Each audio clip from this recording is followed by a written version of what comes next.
Leitura do Evangelho de Marcos, capítulo 12, versículos 38 a 44. Ao ensinar, Jesus dizia: cuidado com os mestres da lei. Eles fazem questão de andar com roupas especiais, de receber saudações nas praças e de ocupar os lugares mais importantes nas sinagogas e os lugares de honra nos banquetes. Eles devoram as casas das viúvas e, para disfarçar, fazem longas orações. Eles receberão condenação mais severa.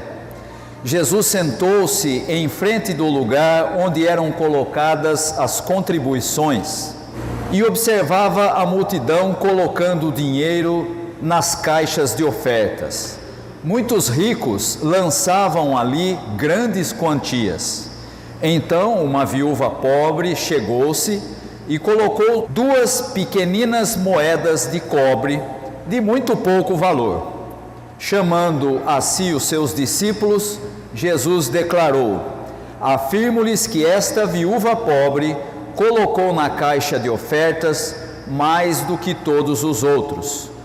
Todos deram do que lhes sobrava, mas ela, da sua pobreza, deu tudo o que possuía para viver.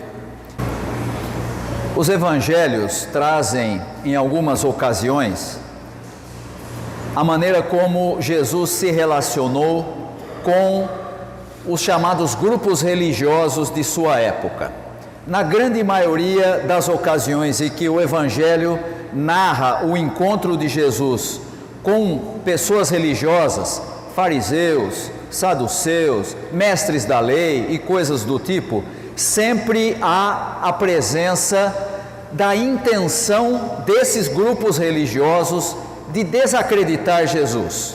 Sempre você vai encontrar esses grupos tentando mostrar ou tentando colocar Jesus numa situação em que ficasse evidente que ele não era o verdadeiro Messias. Você vai encontrar isso em todos os evangelhos, e nesse texto que nós acabamos de ler, nós encontramos Jesus fazendo referência a esses grupos de religiosos de uma maneira em que não há embate, ou seja, ele não está discutindo com eles, mas ele faz menção de como é o comportamento deles. E no caso desse texto é preciso que a gente entenda o contexto maior que está vindo no Evangelho de Marcos, o contexto que traz o fato de Jesus estar já na reta final do seu ministério e está para acontecer aquilo que vai ser narrado na sequência do Evangelho, que é o fato dele ser rejeitado pelas autoridades políticas e também pelas autoridades religiosas de Jerusalém. Na redação do Evangelho de Marcos, esse capítulo 12 completa ou conclui o seu ministério público. Aquele mesmo que teve início lá atrás, na Galileia, e que faz com que Jesus leve a sua mensagem até chegar nessa reta final, quando ele está a caminho de Jerusalém. A partir do capítulo 13, o próximo do Evangelho de Marcos, nós vamos encontrar Jesus trilhando os seus últimos passos nas ruas de Jerusalém, que a essa altura já não podia mais ser chamada, como era o hábito, de cidade da paz. E aí então nós vamos encontrar Jesus fazendo referência aos religiosos de sua época. E ele começa fazendo a seguinte afirmação: cuidado com os mestres da lei. Ou, se você quiser usar uma expressão mais atualizada, cuidado com as pessoas que são muito legalistas, que se apoiam muito na lei. Elas gostam de andar para lá e para cá, usando togas pomposas. Essa é a expressão que aparece aí no texto. Essas roupas destacadas, essas togas pomposas, serviam para evidenciar que essas pessoas tinham influência no poder judiciário da época. E aí você já entendeu que eles têm um objetivo, não é apenas o uso de uma roupa diferenciada, ele tem um motivo. Eu não sei se os irmãos já tiveram oportunidade, mas quando eu era seminarista, há muitos séculos atrás, numa galáxia distante, eu estava no seminário de São Paulo, e o seminário ficava bem no centro da cidade na época. Hoje já não é mais lá, mudou de lugar, mas na época ficava no centro da cidade. E quando a gente ia para o seminário, estava chegando um momento em que o pessoal que trabalhava naquela região estava saindo do trabalho.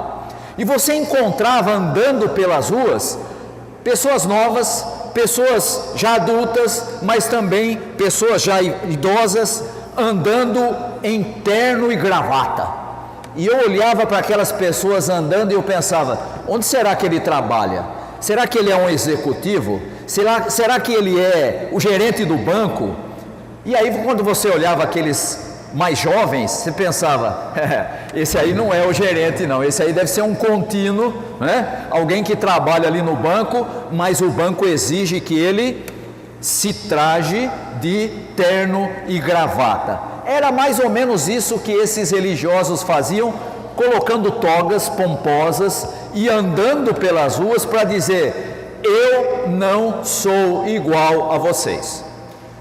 Esse era o objetivo, mostrar que tinham algum tipo de influência, sobretudo no poder judiciário da época.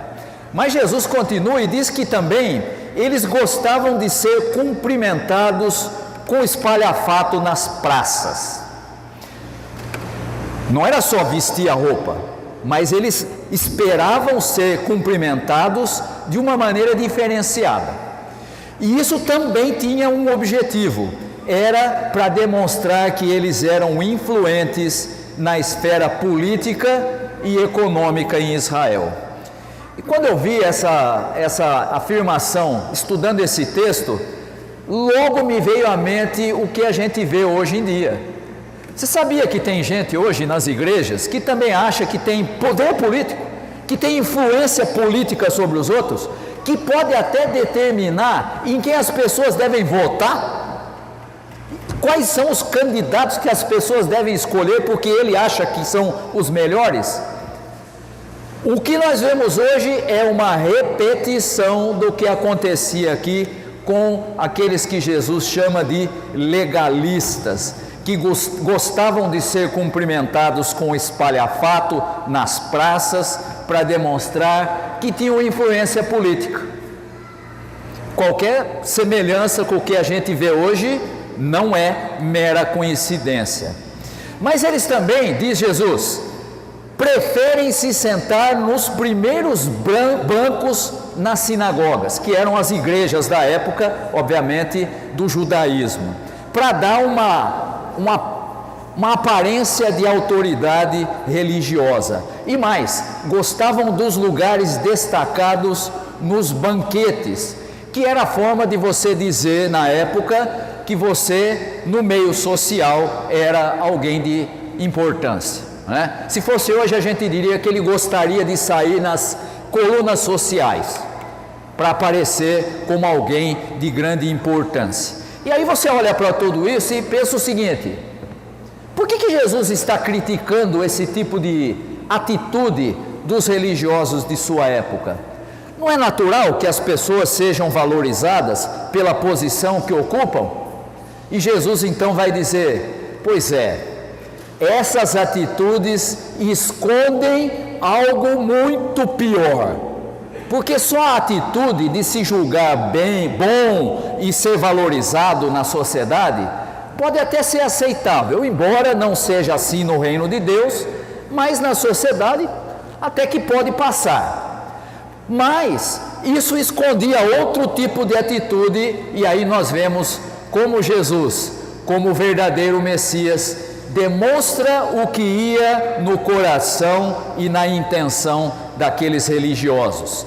Ele diz: esses mesmos são aqueles que exploram as viúvas e roubam os seus bens, e para disfarçarem fazem aquelas orações cumpridas nas praças, que a gente sabe muito bem como é que é, né? E aí você olha e pensa, puxa, o sujeito para, e essa era uma atitude comum dos religiosos na época, né? Embora eles não tivessem o relógio de pulso como a gente tem hoje, né? Hoje nem se usa mais, você usa o relógio do telefone celular, mas eles ficavam esperando o momento para sair um pouquinho antes e ir para a praça, porque quando dava o horário da oração, ele parava onde estava e começava as suas orações longas e não acabava mais.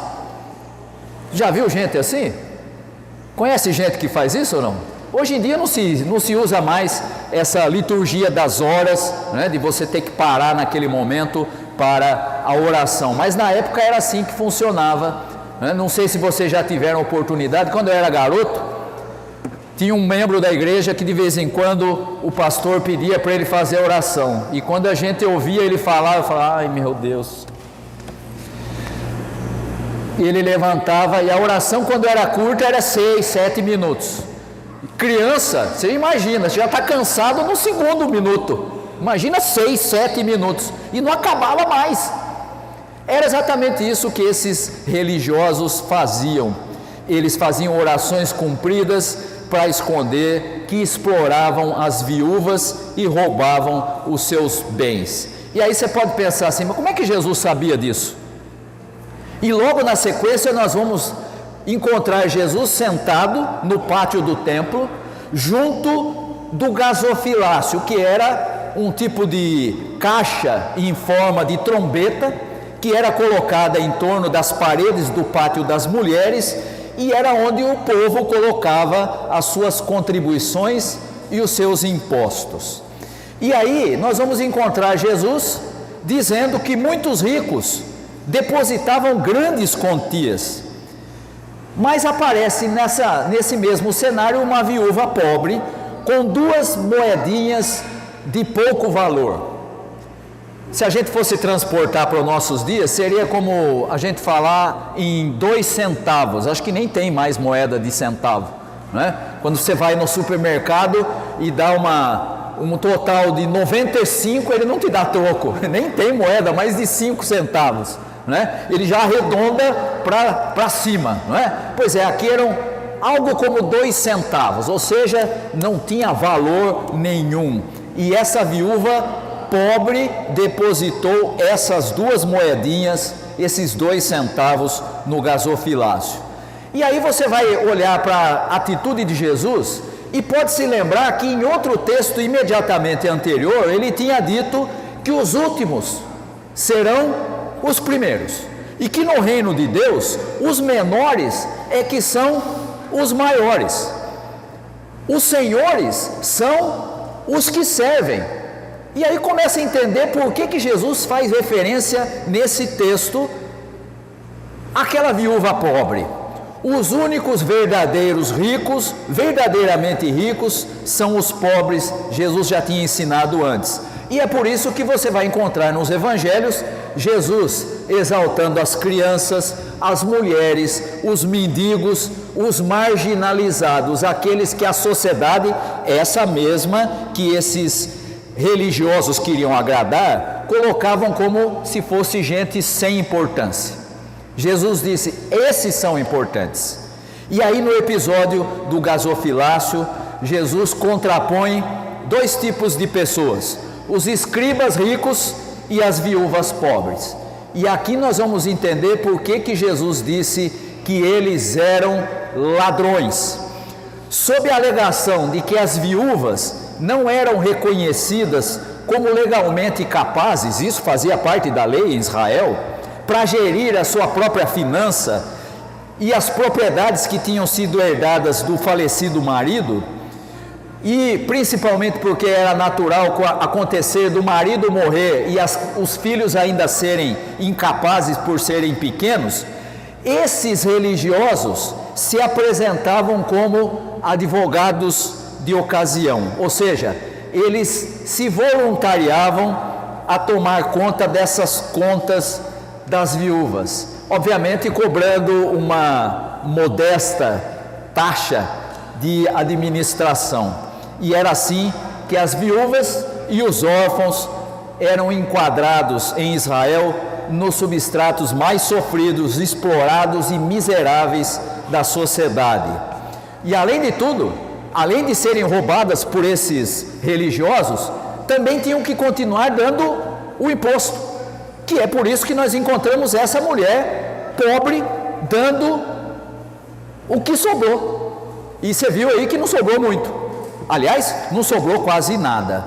E aí então, quando a gente olha para todo esse texto e a maneira como Jesus avalia os religiosos de sua época, nós vamos entender por que ele se posicionou ao lado das viúvas e dos órfãos e condenou a atitude desses religiosos, financistas da sua época, políticos religiosos, o que a gente chamaria hoje de socialite, né? Gente importante no seu tempo.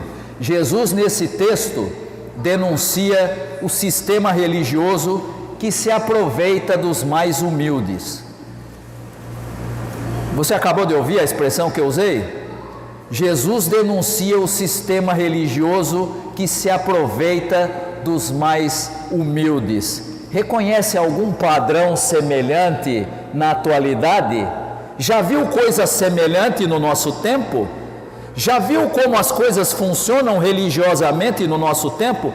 É isso que Jesus está denunciando. Hoje seria muito fácil a gente fazer referência a grupos religiosos que exploram os mais desprovidos de condições. Não é à toa que as autoridades religiosas da época de Jesus queriam se livrar dele. Escribas, fariseus, sacerdotes, todos eles se beneficiavam da exploração do povo. A denúncia de Jesus nesse texto desmascara aquilo que estava escondido. Não é à toa que eles queriam se livrar de Jesus. E não é à toa, e por isso você vai entender por que eu fiz a menção lá no começo da nossa meditação, não é à toa que esse texto aparece aqui, porque agora na sequência, no capítulo 13, Jesus vai ser preso, julgado injustamente, condenado e morto justamente pelas autoridades políticas e religiosas de Israel. Quando olhamos para esse texto, precisamos perceber que Jesus continua a nos conclamar hoje a tomar a mesma consciência e o mesmo compromisso que ele apresenta nesse texto, ao lado dos mais pequenos, dos mais fracos, dos explorados, daquele que a sociedade não valoriza, porque aqueles que a sociedade valorizava eram religiosos, ladrões, exploradores. Não existe possibilidade de viver no reino de Deus e achar que a exploração é natural, e muito menos de ficar do lado de quem explora. É preciso aprendermos com Jesus e tomarmos a mesma consciência e o mesmo compromisso ao lado dos pequenos, daqueles que ele disse, como as crianças, as mulheres, os doentes, aqueles que ninguém valorizava, e ele disse, desses, aqueles a quem ninguém valoriza, deles é o reino de Deus. Se você quiser fazer parte do reino de Deus, tome partido ao lado dos pequenos. Jesus fez isso, e os seus seguidores não têm nenhum outro caminho a tomar a não ser o mesmo de Jesus. Que Deus possa abençoar aos irmãos e às irmãs. Amém.